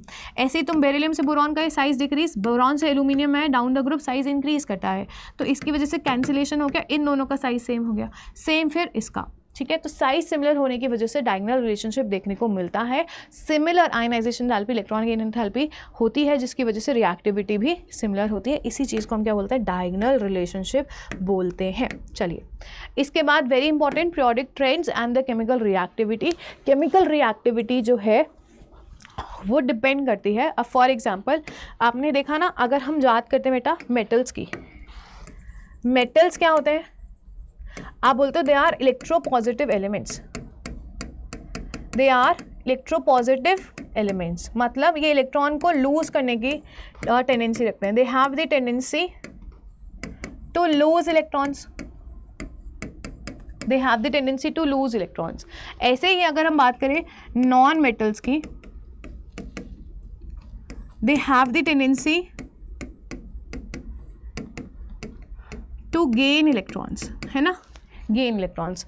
अब अगर हम बात करें मेटालिक करेक्टर कैसे वैरी करता है, अगर इनकी टेंडेंसी इलेक्ट्रॉन को लूज करने की है तो इनकी जो आयनाइजेशन एंथैल्पी है वो क्या होनी चाहिए? लो, क्योंकि ज़्यादा होगी तो मतलब इलेक्ट्रॉन नहीं देना चाह रहा, कम है तो देना चाह रहा है। और इनकी इलेक्ट्रॉन गेन एंथैल्पी क्या होनी चाहिए? कम होनी चाहिए। इनकी इलेक्ट्रोनेगेटिविटी वैल्यू भी क्या होनी चाहिए? कम होनी चाहिए, ठीक है। तो डाउन द ग्रुप क्या होता है? आयनाइजेशन एंथैल्पी कम होती है, इलेक्ट्रॉन गेन एंथैल्पी कम होती है, इलेक्ट्रोनेगेटिविटी वैल्यू भी कम होती है। तो आप क्या बोलते हो? जब आप टॉप टू बॉटम आ रहे हो तो इसका मतलब तुम्हारा इलेक्ट्रॉन देने का टेंडेंसी बढ़ रहा है, तो हम क्या बोलते हैं? Down the group metallic character जो है वो इंक्रीज करता है, ठीक है। और डाउन द ग्रुप मेटल्स जब ऑक्सीजन के साथ रिएक्ट करते हैं तो ये वाले जो ऑक्सीजन्स मेटल ऑक्साइड्स जो बनते हैं उनका नेचर क्या होता है? बेसिक होता है। तो down the group basic oxidic nature जो है वो इंक्रीज़ करता है, क्योंकि नीचे मेटालिक करेक्टर इंक्रीज़ कर रहा है। अगर आप टॉप लेफ़्ट टू राइट जा रहे हो, ठीक है, लेफ़्ट टू राइट क्या हो रहा है? आयनाइजेशन एंथैल्पी इंक्रीज़ कर रही है, इलेक्ट्रोनेगेटिविटी भी इंक्रीज़ कर रही है, इलेक्ट्रॉन गेन एंथैल्पी भी इंक्रीज़ कर रही है, तो मतलब tendency to gain electron increase कर रहा है। तो लेफ़्ट टू राइट आप क्या बोल सकते हो? Non metallic character, non metallic character increase कर रहा है, ठीक है। या फिर आप क्या बोल सकते हो? मेटालिक करेक्टर जो है वो डिक्रीज़ कर रहा है। तो अगर आपको बात करें lithium, potassium, potassium, rubidium, caesium, first group का पूरे पीरियोडिक टेबल में सबसे ज़्यादा अच्छा करेक्टर, मेटालिक करेक्टर किसको देखने को मिलता है? सीजियम को देखने को मिलता है, क्योंकि जब आप लेफ्ट में जाओगे तो मेटालिक करेक्टर क्या करेगा? डिक्रीज करेगा। और मोस्ट नॉन मेटालिक करेक्टर किसमें देखने को मिलता है? फ्लोरीन में देखने को मिलता है, ठीक है। चलिए, यही चीज़ है। Metallic character is exhibited by the element situated at the extreme left, extreme left मतलब पूरी पीरियोडिक टेबल में लेफ्ट साइड में, ठीक है। And this character decreases across the period. जब आप ऐसे मूव करेंगे तो मेटालिक करेक्टर क्या है? डिक्रीज करता है, ठीक है। नॉन मेटालिक करेक्टर ग्रुप 17 तक आते आते पीक पे होता है। Chemical reactivity of metal can be best shown by it's reaction with the oxygen, ठीक है। एंड यहाँ पर जो केमिकल रिएक्टिविटी की बात करते हैं तो मेटालिक करेक्टर को कैसे डिफाइन करते हैं, जो ऑक्सीजन एंड हैलोजन के साथ रिएक्ट कर जाए तो मतलब उसके साथ अगर उन्होंने बॉन्डिंग कर दी तो उसमें मेटालिक करेक्टर है, ठीक है। जो normal oxides of elements of the extreme left in the periodic table are most basic. अब आप देखो जो लेफ़्ट साइड है, लेफ़्ट साइड मतलब ये पूरी पीरियोडिक टेबल अगर हम बनाएंगे तो अभी हमने यही तो बोला कि लेफ़्ट साइड में आपके पास मेटालिक करेक्टर है। अगर मेटालिक करेक्टर है तो इसके जो ऑक्साइड्स होंगे, मेटल ऑक्साइड्स क्या होता है, बेसिक नेचर, ठीक है। और राइट साइड पे आओगे तो मेटल ऑक्साइड्स जो होते हैं उनका नेचर क्या हो जाता है, एसिडिक हो जाता है, क्योंकि लेफ्ट साइड पे आते आते, लेफ्ट से राइट जाते जाते नॉन मेटालिक करेक्टर इंक्रीज कर रहा है तो ऑक्साइड का जो नेचर है वो एसिडिक हो जाएगा, ठीक है। अब जैसे इसने कुछ एलिमेंट और जो बीच में होते हैं बेटा वो एम्फोटेरिक और न्यूट्रल होता है। अब ये चीज़ याद रखना है, जैसे सोडियम स्ट्रांगली मेटालिक है तो वो बेसिक होगा। इधर आएंगे फ्लोरीन के नीचे, क्लोरीन, क्लोरीन नॉन मेटल है तो ये स्ट्रांगली एसिडिक ऑक्साइड है, ठीक है। ऐसे ही Al2O3 beryllium, PbO, PbO2 tin oxide, gallium oxide, antimony, zinc oxide, ये सारे क्या है, एम्फोटेरिक। एंड न्यूट्रल ऑक्साइड्स होते हैं CO carbon monoxide, NO nitrogen monoxide and nitrogen oxide जो होते हैं ये क्या होता है, न्यूट्रल ऑक्साइड्स होते हैं, ठीक है। तो दीज आर दी ऑक्साइड्स जो आपको क्लासिफिकेशन आपको पता होना चाहिए। अगर मेटल के ऑक्साइड्स होंगे तो उनका नेचर होगा बेसिक, ठीक है, और जो नॉन मेटल के ऑक्साइड्स होंगे उनका नेचर क्या होगा, एसिडिक। और बीच वाले जो करेक्टर्स होते हैं वो क्या होते हैं बेटा, वो होते हैं आपके एम्फोटेरिक या फिर न्यूट्रल ऑक्साइड्स, ठीक है।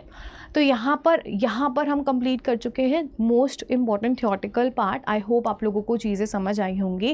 पीरियोडिक क्लासिफिकेशन की ये थ्योरी इंपॉर्टेंट है और यहीं से क्वेश्चंस बन के आते हैं। हम क्वेश्चन की प्रैक्टिस आगे करेंगे बट थ्योरी आप लोग यहाँ से कंप्लीट करते रहिए। चलिए एवरीवन, मिलेंगे अब आपसे नेक्स्ट वीडियो में। नेक्स्ट जो क्लास आपको मिलने वाली है वो chemical bonding and molecular structure की मिलेगी।